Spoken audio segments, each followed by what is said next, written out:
In the plugin menu, select Place or Update Joist/System, and that opens up this joist window here. For the series, select the geometry that best matches your desired shape for the special profile. Each option is going to have its own set of inputs to get that geometry dialed in just what you're looking for. It's best practice to designate special profiles for their specific uniform loading. So in this case, total load of 300 pounds per linear foot and a live load is 150. Any special end conditions can be inputted here.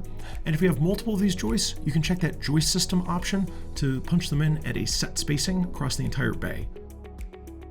So end 1 and end 2 correspond to the first and second clicks here. So end 1 would be on the left-hand side in this case. And if we switch to a 3D view, you can see how that populates in the model.